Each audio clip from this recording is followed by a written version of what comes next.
something in your rewritten mother code might be about taking care of yourself and mothering yourself. And what does that look like?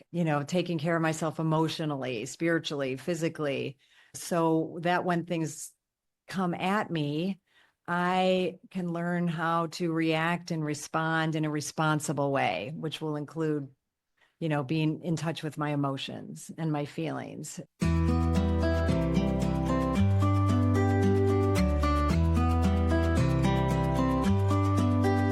Hi, friends, and welcome to the Heartful Parent Podcast. I'm your host, Christy Keating.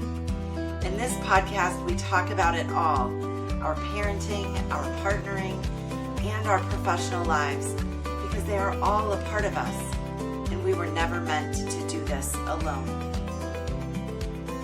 All right, welcome back, everyone, to another episode of the Heartful Parent Podcast. I am really excited to be back with you today with another guest, someone that you may not have heard of before, but who I think you're going to get a lot from. And, somebody who clearly in her work just brings a lot of heart and a lot of care, I think, for lack of a better word, to the work that she does in the world. So you are about to meet Dr. Gertrude Lyons, and Gertrude stands at the forefront of coaching and education in holistic women's development, parenting, self-love, and relationship fulfillment. She is the visionary behind Rewrite the Mother Code, LLC, and as such, she inspires women to embark on their unique paths of personal transformation, drawing on her over 20 plus years of experience in empowering individuals, couples, parents, and families towards fulfilled lives. Her 2 master's degrees, doctoral research, and diverse certifications and training enable Dr. Gertrude to offer a tailored integrative approach that caters to the specific needs of individuals, couples, or families. She holds a steadfast belief that we all embody the essence of mother, whether you are actually mothering children or, as we will talk about in this interview, mothering something else. Through shared creative energy in her coaching, retreats, and immersive experiences, Dr. Gertrude advocates for mutual support and collaboration, guiding her clients to become and live more fully as themselves. You can tune into her podcast, which is called Rewrite the Mother Code, or you can pick up her debut book, which is being released May 13th, 2025, and it is called Rewrite the Mother Code: From Sacrifice to Stardust, A Cosmic Approach to Motherhood. I really enjoyed this conversation and thinking about some of the things that you've probably heard me talk about and heard others talk about, but in a different way. And I think anytime we can hear things from a different perspective, a different view, with different language, it helps it, it needles its way right down inside of us a little bit more so that we can actually take action. So without further ado, Dr. Gertrude Lyons. All right, Dr. Lyons, Gertrude, it is so lovely to have you here. I know you're joining us today from sunny Mexico. I am. Thank you, Christy. I'm honored and blessed to be on your podcast. Thank you. Well, I'm so grateful that we have connected and really excited for what we're going to dive into today. I would love to start with just kind of a foundational piece. And, Sure. The listeners heard me read kind of your professional bio, but let's get a little more nitty gritty or, personal. And what led you into the work that you're doing now and sort of made this, what you were going to focus all of your professional energies on? No, I appreciate that. Thank you. I know, isn't it funny? Like, a bio is so full of like what we did, and like the check marks we have to our name. And, but meanwhile, we've lived this life and it's so much more about being. But so anyway, yeah. So, I think the short route to that is once I got on my own personal growth track, which was actually very early on and kind of a new thing because I was in my 20s, I had gotten engaged, and my boss kind of mentioned this idea of doing premarital counseling. I was like, what? Or, coaching wasn't a thing then, it's still a thing that people are, well, you only do something like that if you have a problem, right? Right. we're getting a little better about, no, this is something you do to enhance your life or to, create a vision for your life, which once my husband actually agreed to do this with me, which was a miracle, it really opened our eyes to what's possible when you start self-exploration, self-actualization, that kind of work, right? So we did it first off kind of as a couple, starting off creating a vision for our relationship. And so that became like pretty foundational life, but it certainly wasn't a career for me. It was just something I was doing for myself and doing for our relationship based on looking at, both of our families and the relationship tracks that they took. Right. So that's where I was really proud of my previous self, my young self, to say like, wait a second, like, the soon to be husband's parents have been divorced, marriages, alcoholism, like not good stuff. My parents got divorced shortly after I was married. So, to kind of think, oh, if that was my modeling, maybe talking to somebody about how you go about these things is a good idea. Yeah. So, I thank that young self for doing that, because it really opened my eyes to like, wow, there's just such a narrow framework we live within if we just go by how our families lived or how the culture that we grew up in lived.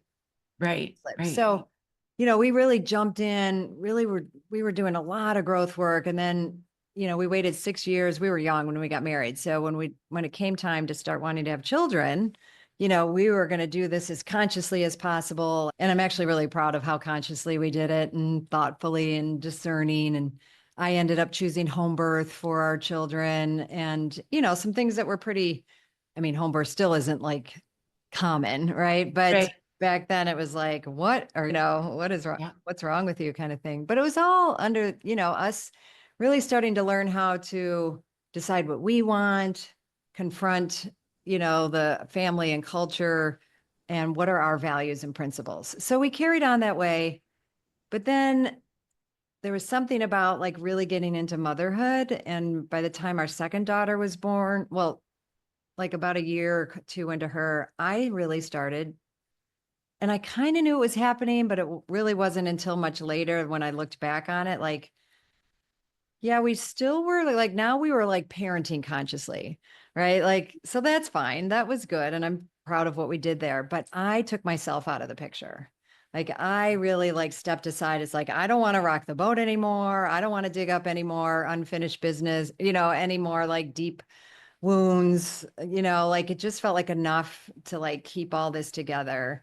And it wasn't until later, and I looked back on it, I was like, wow, I really like lost myself in my motherhood. I feel So like there are so many people that can relate to that experience, right, of losing themselves. And, if they sort of keep everything in this neatly tied up box, like they can kind of hold it together.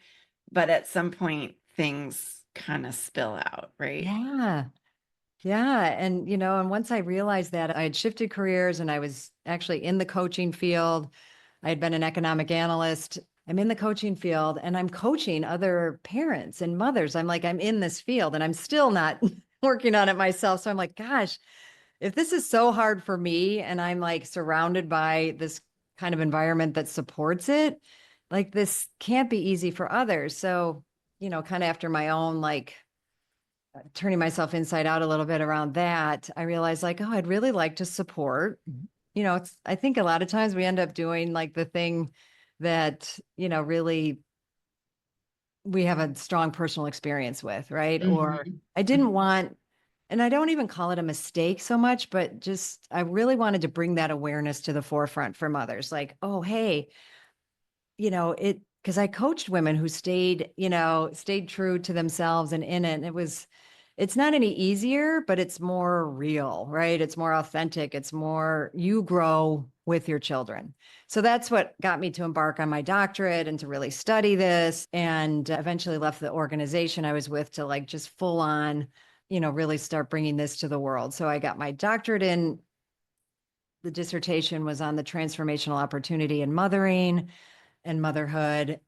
But out of that, like these things just kept pouring out, like, wait a second, like even like within motherhood, it's such a narrow defined experience, until we start breaking it apart and exploring it and discerning and looking at it as a cultural paradigm and all that stuff. So one thing that really stood out when I was working with the data and the study and the people I was working with was when I would talk about that, well, we actually all mother, like all people, but I was saying all women mother. Yes, we can choose to mother children, but we mother our careers, we mother ideas, dreams, anything that we put our creative, nurturing, even destructive energy toward, we're mothering, right? So, and I really wanted to bring us all together and have us all feel more connected than start siloing and kind of be against each other. So that then has just been building. I finished my doctorate in 2017 and then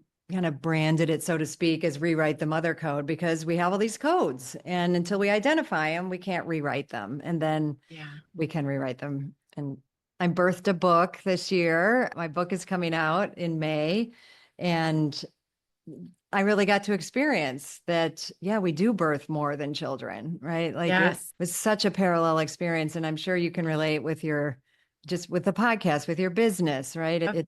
They're so parallel. And I would love for us women to really support each other in all the things that we're mothering. So I would love big that. old long, I always think I'm going to say this in this short, concise manner. And but you know what? That's like the story, I think, when we connect through story, that's what really matters. So, I know you mentioned that phrase, sort of these codes, right? The mother, and I know the name of your book that's coming out is The Mother Code. Rewrite the Mother Code. Yeah. Yeah. What do you mean by the Mother Code or these codes? And what does it mean, to go one step further? What does it mean to rewrite them? Sure. No, thank you. Yeah. So I started putting it in this language because I kept finding myself saying, like, we're wired by our family, we're wired by culture to how the picture we had or the experience we had in our own upbringing with our own mother or caregivers. Like that's the picture that we're going to measure ourselves against and either just kind of fall right into like, oh, this is how you do it. So I'm going to do it just like that. And we can be kind of mindless about it. Or it's like, really don't like how I was mother, I was raised and cared about. So I'm going to do the exact opposite, which is a reactive response, right? So when you can start identifying things like codes in your family, like it could be something like, it's not okay for women to work outside the home. I'm just making, that wasn't really true in my family. My mom did work, but her work was considered a hobby, right? So these kinds of beliefs that you grow up with get wired in there. Like, oh, so I guess, having children is the most important thing I could do in this world. That's a big code, both cultural and family oriented, that this code that my purpose as a woman on earth is to bear children. It's the most important thing we do. It's a beautiful thing we do, but I don't like to measure it as, because we do a lot of really good, important things. Yes, we do. And it's so interesting because, and I think your book is so timely because we're seeing sort of this cultural pushback or return to some of these codes that you're talking about, right? Yeah, of totally. Like, no, women, that is the role of women and moms or of women, I guess, to be moms. And that is the value that they bring to the world. And I love that you're saying, no, wait a minute. That's a code. That's something that we were all sort of programmed with, but we can choose differently. You can choose, right? And that's the rewriting, right? I frame it as a process to literally, do an exploration. What are the codes you grew up with? What are the codes in the culture? And, I have ways to explore that. And then it's sort of like, creating a vision statement for your own mothering or your own motherhood. And you can do that anytime, not like, oh, I'm going to have kids and I'm going to do it. It's like, I'm a mother. I'm a mother now and I will be forever because I'm mother. And it's just going to look different. It's going to take a lot of forms. And that might be one of the codes that you're really breaking. And it's a big one. I've had people I've coached, really take that on and feel empowered by it. And then have people in their world say, like, what are you coming off calling yourself a mother? Like, you don't have children. You haven't been through this. You don't know. And she, stood her ground and said, hey, wait, I am mothering my employees and in this business. And this is, how I'm using this energy. I'm not claiming to equate or have the same experience, but I am mothering something. And it was, they ended up, being able to work it out, but it was a big deal. So you break these codes. It's not always that easy, but the whole point is to really discern and explore and not take just what you're hearing and what you see as truth, and get a little more or a lot more discerning about it and ask questions, be curious. Like if something doesn't feel right, like I talk a lot about intuition in the book and following it and the importance of it and how dismissed you will be when you assert something because it's just an intuitive sense, but to stick with it because it's way undervalued and it gets us in trouble when we don't. Yeah, when we ignore that piece. I mean, what I kind of hear you saying, like you're looking at that word, or I guess verb, really, mothering, in a much more expansive way than we've been kind of conditioned to look at it. And in doing that, maybe tapped into some energy that and to some gifts and skills, or whatever label you want to put on it. Sure. That we maybe haven't associated with our careers or our employees or, whatever it might be. And you mentioned the one story of the client that you were coaching who did not have children, but, was in a position professionally where she was mothering. Yeah, like a business founded a business, in that expansive sense of the word. You've also mentioned the reactive, I guess, approach that many parents take, and I see this in my clients as well, of saying, I was parented in this way, I didn't like it, I don't want to do that, so I'm going to do the opposite. But then there's this stuck place of saying, but I don't know how. I don't know how to do it differently. So I'm curious, as you look at that sort of both the more expansive view of mothering and sort of the reactive nature that many of us have. How do we put those together, and what are the tools that you offer to help people? I guess those are kind of two different scenarios. I'm not making my question super clear, but how do we get into that once we recognize that we want to have a more expansive view, or that we do want to parent differently? How does rewriting those codes help us do that? And what are the tools that you offer? Yeah, that first step that I named was identifying, right? Like like in the book, I go a lot into like, here are some of them, they may seem familiar. You may, resonate with some of these codes or get like, oh yeah, I should question that. So you can start there. But then I give ways to kind of continue to explore it for yourself. And then some of that exploration is looking at things like, what did I like and not like in my own upbringing? Not, bad, wrong, but it's like, I liked this, I didn't like that. Make these kinds of lists, right? And then second step is to put that into, I call it your rewritten mother code, right? Your mother code. So there's the mother code. So your mother code is then, what do I stand for? What do I value? So I, help and guide to really look at, values and principles and ways of being, right? This isn't a checklist kind of thing. Like I want to parent this way. It's like, what's the quality of experience that I want? Like I value honesty, or I value agency, I value process, or, being heard and seen, things like that.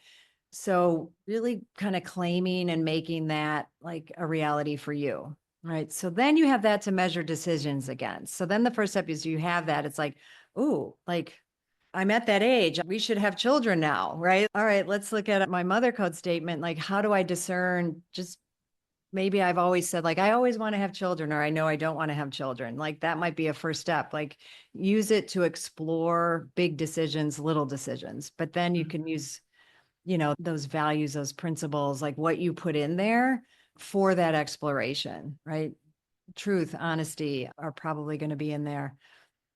And emotional responsibility. So that kind of comes into play pretty significantly. So I'll get to that in a second. So you have that, you can now use the statement to, help make decisions, but also then when you make those decisions and you get pushback or you get, negative responses, something in your rewritten mother code might be about taking care of yourself and mothering yourself. And what does that look like?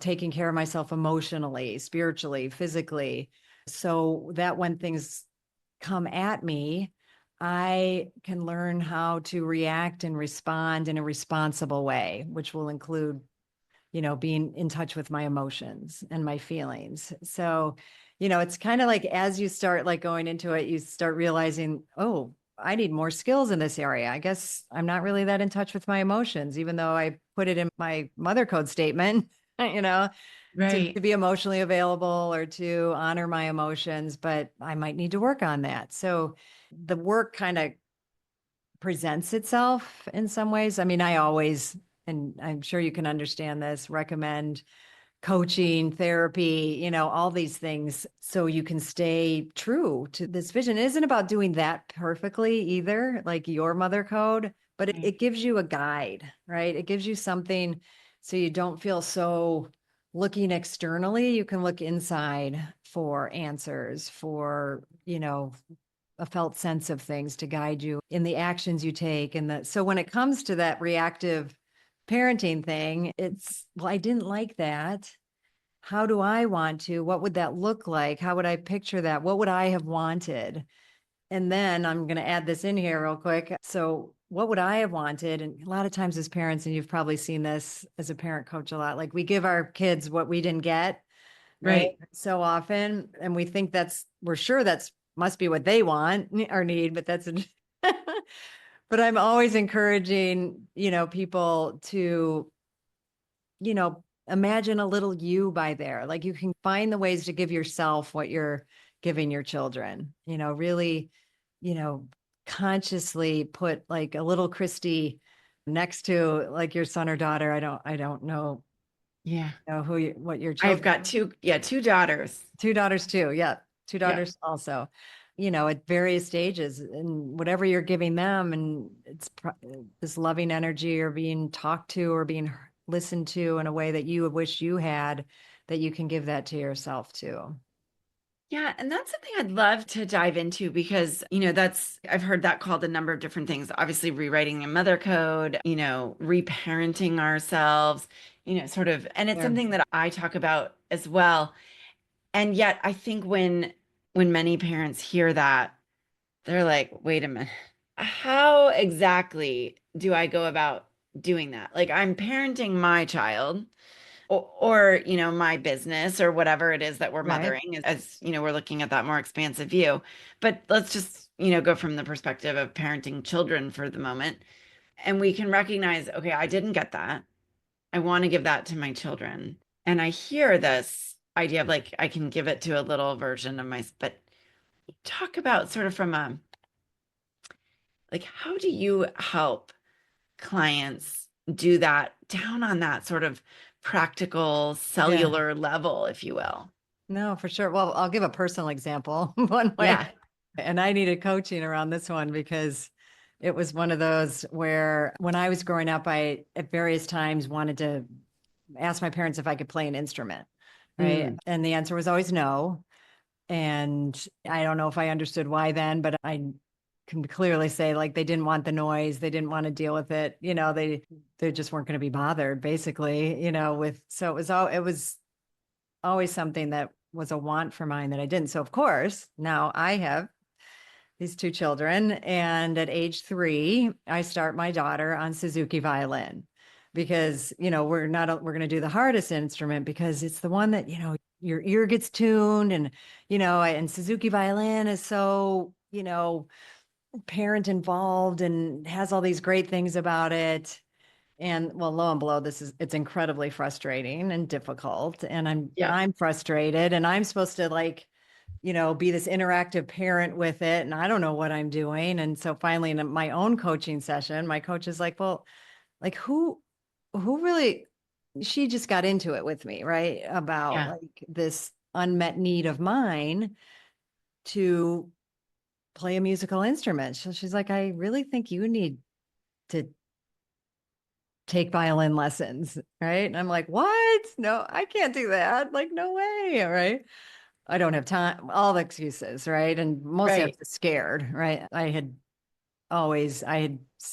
very fervently labeled myself not musical. Yep. Um, Yep. but I did it, right? I took lessons from the same teacher and got into it myself. And it was both. I learned so much about myself, about you know, this belief that I had that I couldn't do something like that. I was personally able to challenge Hmm. and work through my own frustration of, how difficult it was. But then to have empathy for what they're going through. And now we're kind of in it together, right? Now it isn't this thing that like I'm going to try, they're going to do no matter what because I didn't get to, right? Yep. I Yep. don't care how hard it is. And also my mom always let me like quit anything like once it got hard. And I'm like, you're not quitting because I quit and it was a bad thing, right? So it just unraveled so much for me. And I stood up there and did my own recital with them, I but not love in that. that competitive, like, oh, I'm going to do it better than you. It was very much we're in this together, gals, kind of Yeah. thing. And it changed, the whole dynamic, for all of us. But mostly that was a reparenting moment for me, right? Like I got to really literally give myself something I was trying to give them, whether they wanted it or not, to Mhm. fulfill an unmet need of my own. Right. And so that's a very practical one. Does that help? Yeah, no, I love that. And I love that you took violin lessons as an adult. I mean, that is super fun. I think, and that just gives us sort of this practical, like real way of doing it. I'm curious, there's also in there what I heard you say that as this kind of all came to light and you were coached through it. There was the not able to have music lessons. And then there was also the underlying reasons, right? That it sounds like your parents didn't want the noise and they didn't want There. the bother of it and they didn't want to have to sit and practice with you or monitor your practice or whatever it might have been. Yeah. It sounds like you actually found a way to kind of give those things to be allowed to do those things as well. Like, so it wasn't Yeah. just the lesson, but you actually also got a chance to be heard and to Mhm. make noise. Yes. Yeah, thank you for bringing that up. It just broke that, you know, whole thing open to be able to have that experience and to make mistakes and not be good at it right away, right? And to be Yeah. okay to like stick with it and be in the process. And as you were talking, I appreciate that because it then also helped me remember part of that process of uncovering that, oh, I was the one to, it wasn't just like go take violin lessons. Like I let myself be with, the to kind of go back and heal that little girl too, right? The Mhm. emotions, like what would I have liked to said to my parents then? Like, or the things you can't do or say as a child and to just role play that, to have the feelings, the anger, the hurt, the sadness, and to, let myself because in my upbringing, it's like, okay, well, if they say so, like just shut it down, right? And how much Yeah. got shut down and the feeling. So I consider that reparenting ourselves too, right? Because it's Yeah. that healing from our parenting that, when we come at it from a not blame, like those were horrible people, but just like, yeah, but I had an experience. There's things I experienced that didn't feel good. And I can take responsibility to feel them and heal them. And I think that, without that, to just go in and like, oh, just take violin lessons with them, I don't think the depth of the experience and healing would have been the same, you Yeah. know? I so appreciate that you said that. It's not just the lesson in and of itself. I mean, the violin lesson in and of it. Yes. There's, yeah, more to it than that. You know, Yeah. I have to imagine that as you invite people to rewrite some of these codes that they, have grown into adulthood with, and work with them around those. There's a lot, and you kind of touched on this with your own experience. There's a lot of emotion that comes up there, right? Yeah, for sure. Anger, hurt at realizing and really naming the fact that maybe we didn't get what we wanted or needed from our own parenting, Yeah. sadness, grief, right? All of those sort of big feelings that I think really bubble to the surface when we do some of this work. Hmm. How do you recommend people kind of manage those, process those, work through those? Because I mean, emotions are great, but if we get too caught up in them, then they also, without effectively processing them, then they impact the way that we parent Yeah. in a way that we may not want them to. So how do you support people around that piece of this, the big emotional piece? The big emotional piece. Yeah. And I consider it like there's a whole, I talk about it several times in different ways in my book, but one of them being just, it's a beautiful part of life that it's one of the big codes. We have so many codes around what emotions are okay, to what extent it's different between men and women, like what we're allowed to feel, and how much our feelings have been, tamped down or so, that exploration is a big one. Right. Mhm. And I know it's at least now out in the open and okay to a certain degree to like have emotional intelligence, right? That can get a little transactional, but it's still, I'm just so happy that us talking positively about emotions Yeah. is a good thing, right?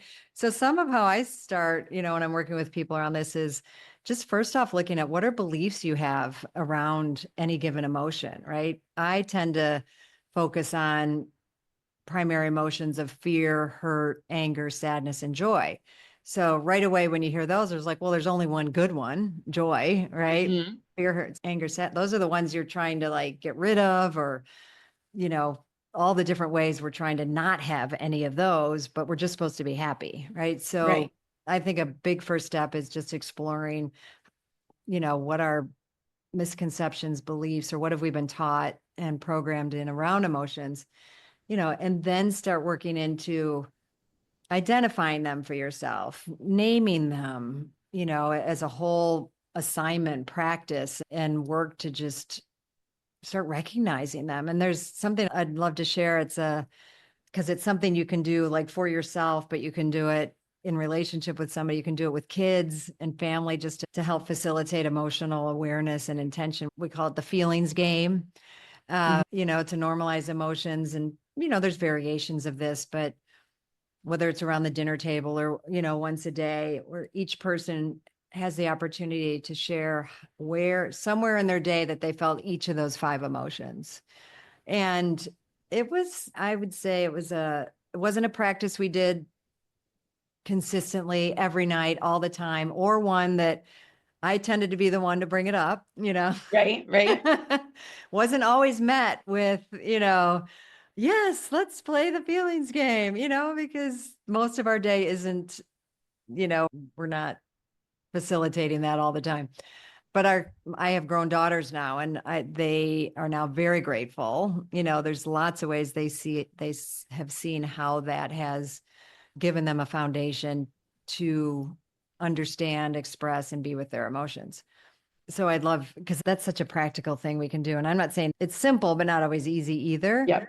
Yep. But, then that helps recognize. And I think it's only till we take all these steps, see this as a process, that we can really start getting responsible to our own reactions, and not just reacting emotionally, really taking a charge in and being able to explore it, understand it, give yourself a minute before you, necessarily respond to an emotional charge. And I think, that's a big gift we can give ourselves and our children with Yeah.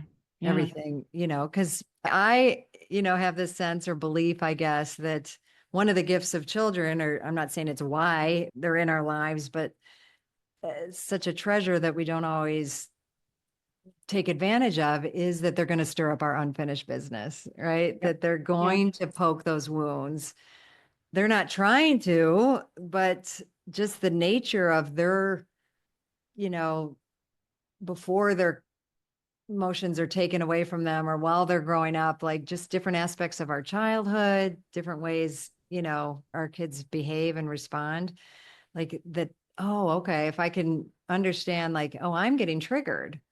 I Yep. need to, and I'm sure that's part of the coaching that you do with parents is to learn how to do that. But Well, and just as you are sort of pointing out, like the recognition that our children are a daily opportunity for growth, right? Growth and learning, whether we want it or not. They are a yes, classroom unto themselves sometimes. 100%. I'm curious as we think about our children and sort of wrap things up today, like, obviously we arrive at parenthood with some programming, these mother codes, as you call them, Mhm.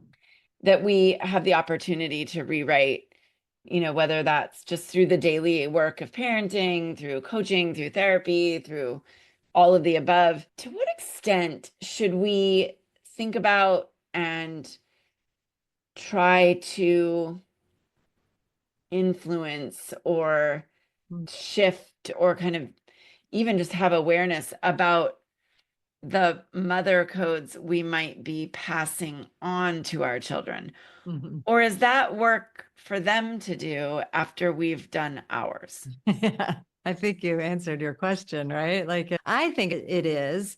And I think sometimes when we can get in conversation, you know, like me then later having it like at 3, they're not necessarily going to understand the depth of like what I was going through when I was joining them, in violin. But, at different stages to share like what I learned from that experience, the things the beliefs I busted. And it's true. They don't know they're getting a mom who's working on rewriting her mother codes straight out, but I Right. believe they feel it and sense it. And I believe that it gives them permission, to chart their own path, right? And to have, that possibility. It's like, oh, and because one of the big codes we didn't even talk about, because I think this whole thing is really about mothering ourselves, right? That and putting yourself in the equation. I'd like to say first, but we can at least put ourselves in the At least on the list somewhere, right? right. And at least that, embarking on this possible journey of rewriting your mother code puts you in it in a personal way, and that they can see a mom or a parent who is taking care of themselves. And that's okay. Right. And that's like something that's possible. Right. Then hopefully give them a sense that they're going to have their own journey. And for us Yeah. to understand, no matter how much you battled to rewrite your own and did it differently, there's going to be things they didn't like. They're going to be like, what'd you do that for? Like it's inevitable, right? Yeah. And just recognizing and owning that they're still going to end up with their own interpretations, messaging, Experience, experiences. their Yeah. experience for Yeah. sure. Gertrude, I'm so excited for this book to come out. I know it Thank comes you. out, is it May 13th, I May think? 13th. Yep. May 13th. It's launching. You can pre-order. So I know you have show notes. Yep, we will make sure that's in the show notes. I am guessing that people may also want to connect just with you. And I know you've got a mailing list and some free resources. We'll put those links down below. Is that the best place for people to connect with you? Yeah. I mean, you can go directly to my website and all those things will be there, but we'll give you links to specific, Yeah. things to click right into. But at www.drgertrudelyons.com, DR for doctor, and then gertrudelyons.com, my website will have all of it and, buttons and links to like get to all of it, but we'll share that. Perfect. Yeah, I'm super excited. And I have put together these pre-order giveaways, to entice people to pre-order, because you find out when you're writing a book that pre-orders are really important. Yeah, So yeah. depending on when this is going to air, you'll either be pre-ordering the book or buying it after the launch directly. But, I want to help and, have people experience it, give things. I have everything from a curated playlist from a DJ friend of mine to, a quiz and reflections and meditations and all sorts of things. Oh, such good stuff, such good stuff. Yeah. And I know, it's work that we all need to do, we all can do. And And I'm so excited that your book will help people do that and rewrite their own mother Thank codes. you.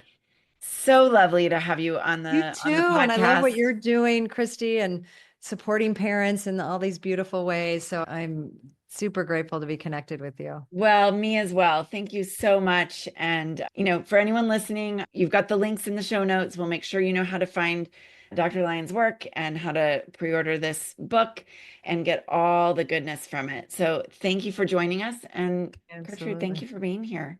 Thank you. All right, everyone. I hope you enjoyed that conversation as much as I did.